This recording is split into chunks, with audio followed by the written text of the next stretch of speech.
Bonjour tout le monde, content de vous avoir ici à votre maison Petosa. Je vais vous faire une petite présentation. Vous êtes qui, votre rapport avec la maison en tant que telle? Oui. Vous êtes? Mon nom est Paul Huard et j'habite la maison J'ai habité, c'est-à-dire la maison Petosa de 1976 à 2007. Marisol Boucher-Lupien, la nouvelle propriétaire avec mon conjoint. Jean-Philippe Huard, le garçon de Paul.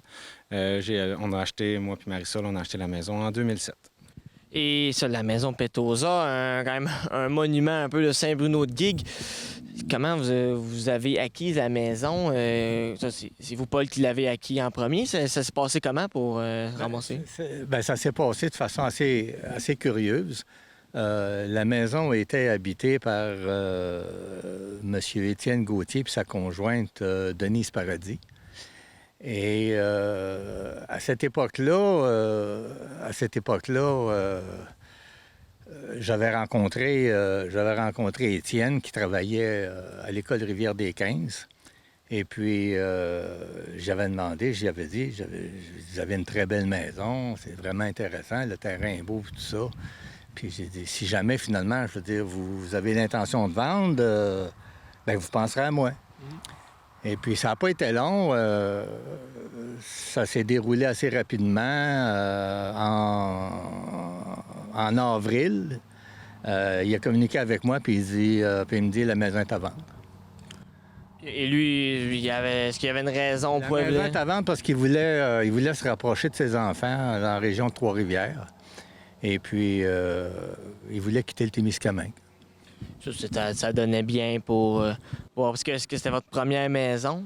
C'était, à l'époque, notre première maison. Oui, c'était notre première maison. Puis, on était vraiment emballés là, à l'achat de cette maison-là. Moi, à toutes les fois que je passais devant cette maison-là, j'étais ébloui, j'étais enchanté. Puis, je voulais absolument acquérir la maison. Oui. Elle vous a tapé dans l'œil, parce qu'on la voit pas tellement bien du chemin, mais... Non, on la voit moins du chemin parce qu'on a laissé les arbres pousser, mais il faut dire qu'elle n'avait pas cette apparence-là non plus quand mon père l'a acheté. Là. Il y a beaucoup de travaux qui ont été faits depuis les années, là, depuis qu'on a acheté ça. On n'arrête jamais vraiment de rénover. Dans le fond, c'est comme un processus en continu. Parce que depuis que vous l'avez acheté, qu'est-ce qui a changé vraiment de l'apparence originale? Là, ici, mettons qu'on regarde la maison. Oh, mon Dieu, tous les châssis, les deux cheminées ont été refaits, la toiture a été refaite.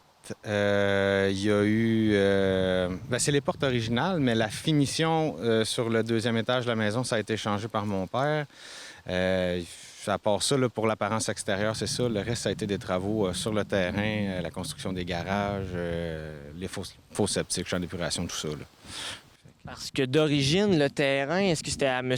Petosa, tout ça, et comment ça... À l'origine, dans le fond, la maison originale d'Angelo Petosa puis Virginie Dussault, c'était la maison de la famille Dussault. Elle était dans le bas de la côte, à côté de la rivière, parce que le terrain va jusqu'à la rivière.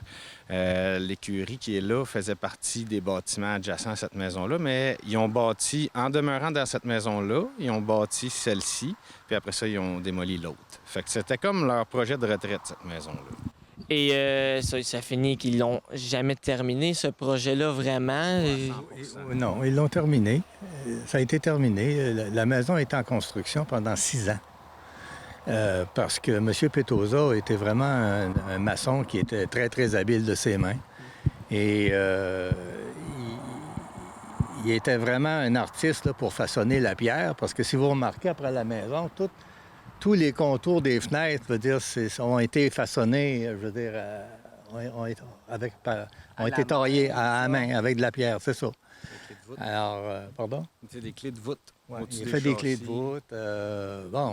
Puis il habitait avec sa conjointe. Et puis, pour l'époque, c'était vraiment là, une maison de rêve.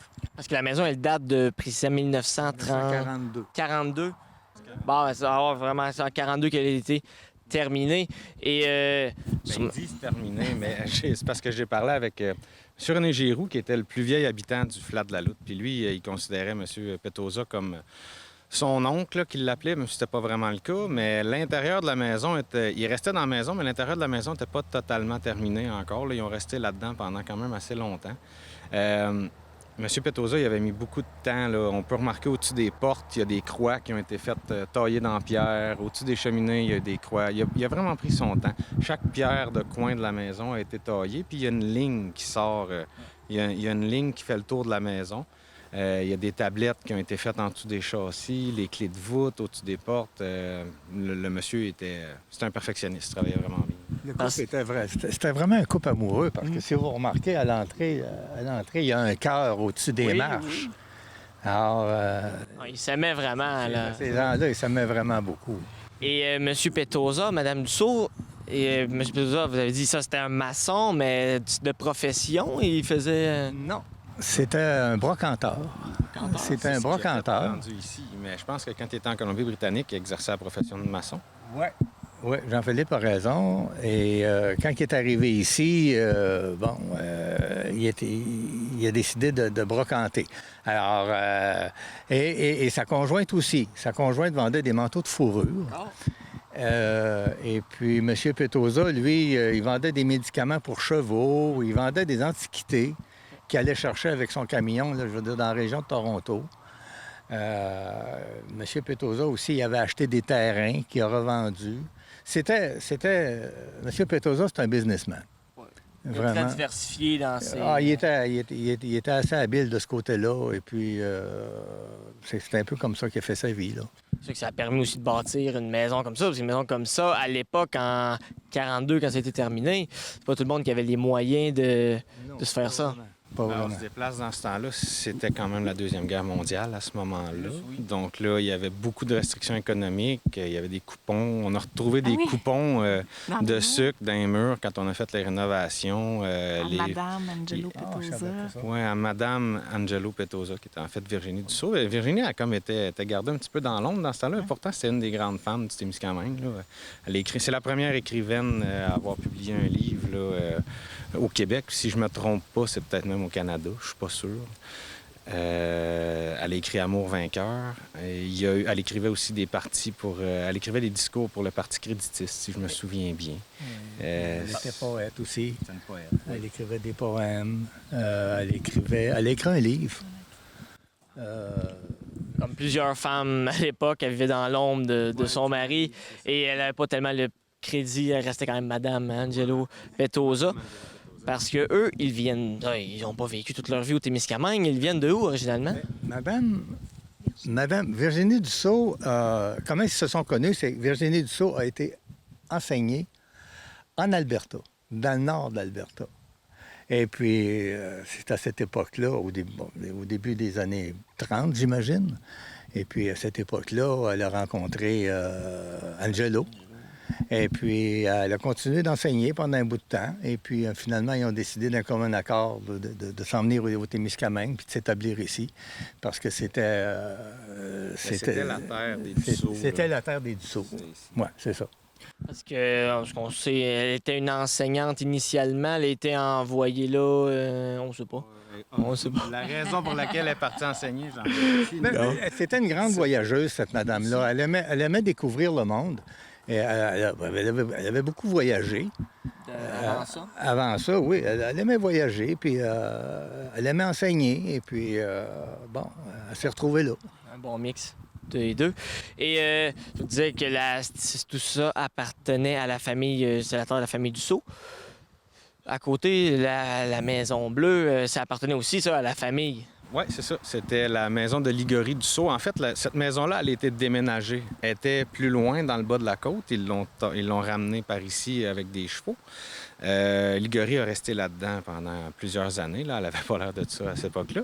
Mais il a aidé à la construction de cette maison-là. Il a signé les murs. Puis Ligorie, il élevait des coqs puis des poules. Puis il dessinait sur les murs des coqs puis des poules. J'ai retrouvé ça en défaisant les murs. J'ai retrouvé des planches qui étaient signées avec des poulettes dessinées dessus. Puis on voit bien que c'est la famille Dussault là, qui a aidé à la construction de cette maison-là. C'est beaucoup. Et ça, finalement, ils ont habité... Pendant combien d'années ici? Écoutez, la maison a été terminée en 1942. Et puis, moi, je vous dirais que Étienne a pris possession de la maison en 1969. Et la maison n'a jamais été habitée par les gorilles. Jamais, jamais. Parce que la maison a été léguée. Quand Mme Petosa est décédée, je ne pourrais pas vous dire en quelle année elle est décédée, Virginie Dussault. Mais lorsqu'elle est décédée, c'est Ligori qui a hérité de la maison, mais Ligori ne l'a jamais habité. Ligori a toujours resté dans la Maison Bleue. Okay. Mais il aurait pu. Il n'a pas voulu. Il n'a pas voulu. Il n'a pas voulu. Il était habitué dans une petite maison bleue. Il était coin, ça. Il était bien dans son... Il y a une anecdote que j'aimerais ça vous raconter. Oui. C'est que pendant la guerre, 39-45, Angelo Petosa a gardé des Italiens, je veux dire, dans le bâtiment que vous voyez là. Juste à côté, oui, un garage ou non? C'était un ancien écurie. C'était un ancien écurie, puis il avait converti des appartements, un appartement, là, pour combien de personnes, je ne le sais pas. Mais il faut savoir qu'à l'époque, les Italiens, ils n'étaient pas les bienvenus au Canada, je veux dire, pendant le temps de la guerre. Alors, les Italiens, lorsqu'on prenait conscience qu'il y en avait sur le territoire, je veux dire, ils étaient emprisonnés. Alors, Angelo Petosa a voulu les protéger, puis il en a hébergé, là, en cachette. Parce qu'il était d'origine italienne, Petosa. C'est ça. Donc, il y en a hébergé... plusieurs. On n'a pas les détails là-dessus, c'est ça. Jean-Philippe a raison. Mais il y en a plusieurs qui ont... Oui, il a hébergé des Italiens pendant le temps de la guerre, mais on ne sait pas combien. C'est ce que la légende dit. Oui, ça fait partie de la légende de la maison, comme plusieurs... C'est un truc qu'on découvre avec la maison. Parce que, est-ce qu'il y a eu un grenier à ça qui avait plein de souvenirs ou de la maison? Plein de souvenirs, mais il y avait des traces du passé un peu, là. Il y avait beaucoup de pôles. Quand on a commencé, parce que le grenier, on en a fait un étage. Cette maison-là, elle a 3 étages habitables plus un sous-sol. Le grenier de la maison, quand on a commencé les rénovations, comme mon père disait, Mme Dussault vendait des manteaux de fourrure. Il y avait un paquet de pôles là, à la longueur du grenier, puis on voyait clairement que ça servait. Il y avait des supports là-dessus, puis on voyait que ça devait être là qu'elle entreposait ses manteaux de fourrure, probablement. Là. C'est tout ce qu'on peut savoir, mais dans le fond, le grenier était déjà habitable. Le plafond n'était pas isolé, mais il y a un plancher. Il y avait déjà un plancher de planches embouffetées dans le grenier, ce qu'on ne voit pas dans une maison normale. Là.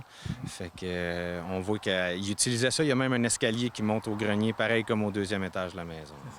Il avait beaucoup optimisé l'espace de la maison pour en profiter à son plein potentiel. Et Paul, avez-vous élevé tous vos enfants ici? Fait que là, j'ai Jean-Philippe, mais comment c'est passé, la vie dans la maison?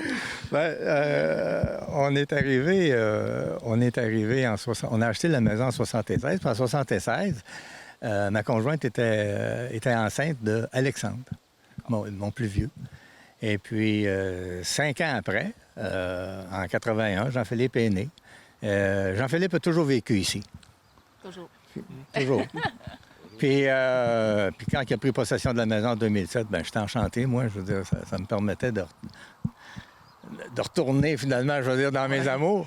La garder là, dans la famille. Absolument. Parce que, ça, Jean-Philippe, un plus grand attachement à la maison ou ça donnait bien que... Ça donnait bien. C'est une belle propriété. C'est un grand terrain. Je voulais acheter un grand terrain. Déjà, on avait une maison à Évin, nous autres, là. Puis ça faisait déjà, 3 ou 4 ans qu'on restait à Évin. Puis on avait le désir de revenir. Puis tout s'est placé dans le temps, là. Ma conjointe a eu un transfert. Moi, j'ai eu un transfert en même temps, ce qui faisait qu'on pouvait revenir ici. On avait le grand terrain. Je voulais pouvoir me bâtir un plus gros garage que j'avais à Évin, ce que j'ai pu faire ici. Ça me semblait une bonne place. Jean-Philippe se manifestait là, assez souvent, je vais vous dire, pour acheter la maison. Quand on Et puis, moi, je trouvais ça très, très intéressant. Je ne pouvais pas faire autrement. J'étais tellement content. La décision était déjà prise de s'en oui. Puis, la décision n'a pas été longue à prendre, là, finalement, de vendre la maison à Jean-Philippe. Là, je veux dire, c'était écrit dans le ciel. Oui, un concours de circonstances qui ont fait que finalement ça donnait juste bien. Tout a donné bien. Tout a donné en même temps. Fait que, on a déménagé ici, on a racheté ça, ma conjointe, puis on a eu nos enfants ici. Puis c'est ça. Fait que la 3e génération est en cours, là. Et autre sur la maison, il faut des rénovations. Si je vois, il y a un garage, mais sinon... Mais à l'intérieur de la maison, il y a beaucoup de choses qui ont été faites. Là, tu sais, ça a tout été changé. Là. Au bout du jour. Ouais, c'est ça. En fait, là, la cuisine a été refaite, les salles de bain, le système de chauffage, la climatisation, toute l'isolation du deuxième étage, la toiture. Il y en a plus que... Il y en a trop, là. Parce que ça demande beaucoup d'entretien aussi d'avoir une maison aussi historique. Là. Bien, si vous pensez à la fenestration, il y a 43 fenêtres après la maison. Alors, c'est une fenestration qui est assez extraordinaire. Oui. Tu sais, 43 fenêtres, ça ne change pas dans 2 temps, 3 mouvements. Il faut de l'aide. Alors, ben, c'est ça. C'est comme Jean-Philippe dit, il y a beaucoup de travaux qui ont été faits, autant de mon bord que de son bord. Et puis, ça se poursuit. Ça prend un peu d'amour, la maison, pour mettre autant de temps, parce que c'est pas tout le monde qui est prêt à faire ça, mais vous, c'est pas un problème. Non, c'est ça. Ben, moi, premièrement, j'ai fait ça toute ma vie. Là, fait que c'est comme ça. Je suis comme habitué avec ce genre de pattern-là. Mais oui, c'est sûr que, tu sais, juste faire la pelouse, c'est une journée de travail. Là. Fait que on est habitué avec ça. Terminé, puis il faut le recommencer le lendemain. Ah, c'est ça. Beaucoup d'amour à donner. Donc, vous l'aimez beaucoup, votre maison, et hey, merci beaucoup de nous avoir partagé un petit peu d'histoire de cette belle cabane-là. Merci. Ça me fait plaisir.